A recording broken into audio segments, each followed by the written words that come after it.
Muy buenos días, muchas bendiciones para todos los oyentes que cada día nos siguen en las redes y estamos aquí un día más. Recuerden que estamos teniendo una serie de intercesiones, de ayunos. Eh, Estamos orando a favor de nuestra nación, de nuestra ciudad, de San Pedro de Macorís. Estamos transmitiendo desde aquí, desde San Pedro de Macorís. Vamos a hablar un poquito de la palabra, una pequeña enseñanza, y estaremos orando, tal vez una pequeña oración, pero realmente quiero enseñar un poquito acerca de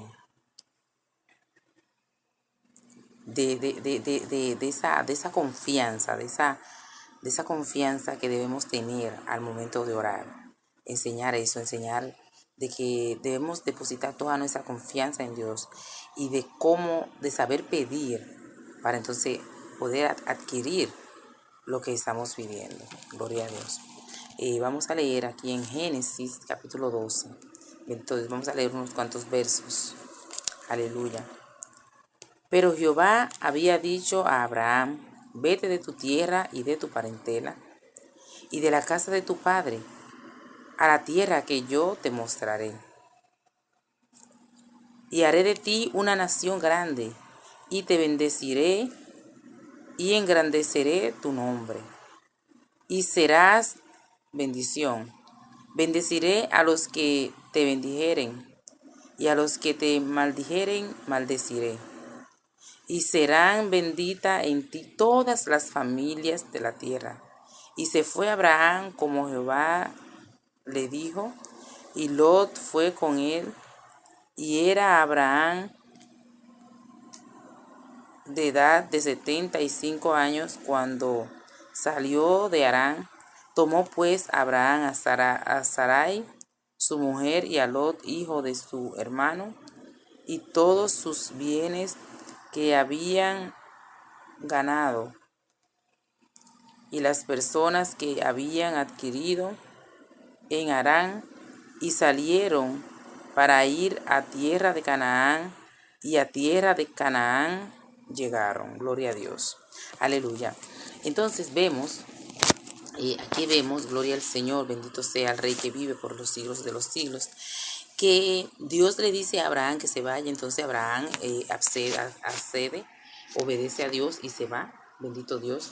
Entonces, cuando Abraham se va y llega al lugar, a la tierra de Canaán, vemos que pasan los años y Dios prospera en gran manera. Aparte de que ya Abraham tenía muchas bendiciones y dice que tenía todas sus cosas, había adquirido personas que estaban trabajando a su servicio.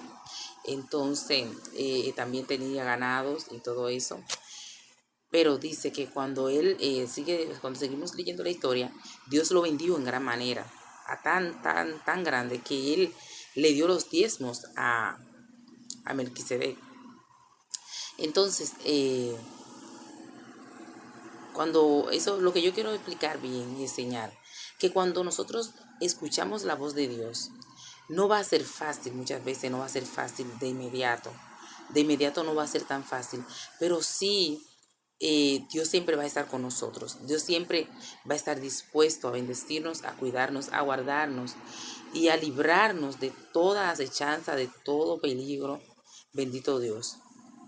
Entonces, les quería exhortar y enseñar de que cuando oremos y cuando hagamos rogativas al Señor, tanto a favor de otros o como a favor de nosotros, que vengamos ante Dios confiada, o sea, totalmente confiados, totalmente creyendo de que Él lo hará.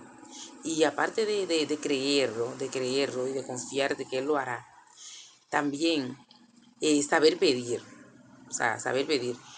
No podemos pedir lo que nosotros se nos antoje o cosas para deleitarnos. Debe ser algo de verdad que sea muy necesario. Aparte de que sea muy necesario, de que sea lo que en verdad Dios quiere para este momento. cómo es que Dios te quiere glorificar. Y el único que puede saber eso es el Espíritu Santo. Entonces, cuando tenemos una relación estrecha, totalmente estrecha con el Espíritu Santo, nos podemos dar cuenta de lo que Dios quiere o de cuál es la voluntad de Dios. Y si no sabemos cuál es la voluntad de Dios, entonces lo correcto es esperar a ver qué Dios va a hacer, qué Dios va a decir, o preguntarle a Dios y esperar hasta que Él nos dé respuesta. Bendito Dios. Muchas veces, y yo misma he cometido esos errores, de que hemos cometido errores porque o no hemos desenfocado del propósito original, porque nos hemos desesperado y hemos tomado decisiones antes de esperar la respuesta de Dios. Hemos preguntado a Dios, hemos orado, pero no esperamos su respuesta. Y por eso es que no nos va mejor de los que no pudo haber ido. Bendito Dios. También sabemos que hay muchas veces que van a llegar respuestas de inmediato, pero hay respuestas que no van a llegar de inmediato, porque también vemos ahí la misma historia de Abraham, que cuando Dios le dice que se vaya, después Dios allá en Canaán, Dios vuelve y se le muestra y le dice, yo te voy a dar un hijo. Y vemos que si cuando Abraham salió de su tierra, tenía 70 y tantos años, digamos que a los meses Dios vuelve y le habla. Y Abraham vino a tener a su hijo ya cuando tenía 100 años. O sea, que duró 25 años Abraham aproximadamente esperando una promesa que Dios le había hecho. Y Dios se tardó, porque yo digo que Dios se quería glorificar y demostrarle al mundo y demostrarle a Abraham y a todos los que lo rodeaban que Él es que lo hace, que Él es que hace todas las cosas posibles. Todo lo que nosotros vemos imposible, lo hace posible. Aparte de que su esposa era una mujer estéril, aparte de que su esposa era anciana y ya había perdido hasta la regla, Dios vuelve y provoca en ella, que no sé si provocó que ella volviera a menstruar. Yo sé que Dios provoca de que Abraham se llegue a ella y ella queda encinta, queda embarazada, y dice que al próximo año ella dio a luz un hijo, bendito Dios, y le pusieron a Isaac, como ya Dios había dicho. Entonces, eso nos da a entender, nos enseña, nos muestra de que uno nunca debe desesperarse.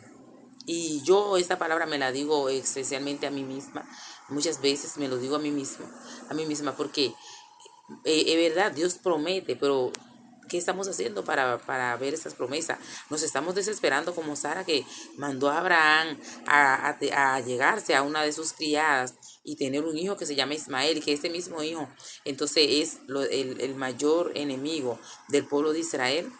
Estamos siendo, o sea, nosotros mismos a veces provocamos cosas que después nos hacen mucho daño, porque nos desesperamos al propósito eterno, al propósito original de Dios. Entonces provocamos cosas o situaciones que después nos afectan y son muy dolorosas. Entonces, quería bendecir sus vidas con estas palabras en este día y decirles que en una ocasión yo estaba un poco triste porque me preguntaba y le lloraba al Señor y le decía al Señor que cómo yo voy a predicar, qué yo voy a hacer en su obra. O sea, yo no entendía qué yo iba a hacer.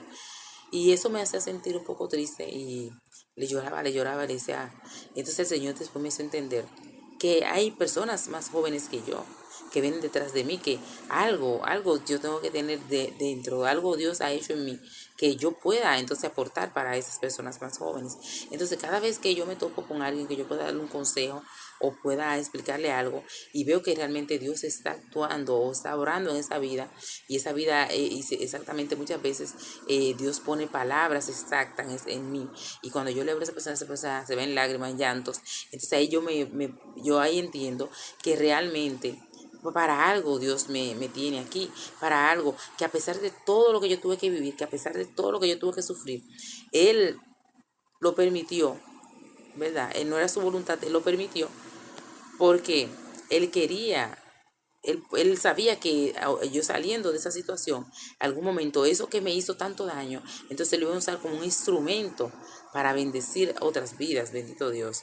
Y mi mayor consejo para todos los jóvenes siempre va a ser que no se desesperen, que esperen en el Señor, que se den su tiempo, que estudien. Ese es mi mayor y principal consejo para todo joven, que no se desespere, que si va a tomar una decisión de buscar esposa, que, que mire bien cómo es esa joven, que mire bien el carácter de esa joven para que después no tenga problema en el matrimonio. Y si aconsejo a un joven, siempre voy a decir que mire al joven, le digo, mira bien a esa joven, pero si es una joven hembra, mujer, entonces yo le digo que, que mire bien las cualidades de ese joven, cómo se comporta con su mamá, cómo se comporta en su casa, cómo él suple las necesidades de su hogar y todo eso, si él trabaja, si él es un hombre vago, haragán, todo eso lleva a las jóvenes a saber y a entender o comprender cuándo es el momento, pero también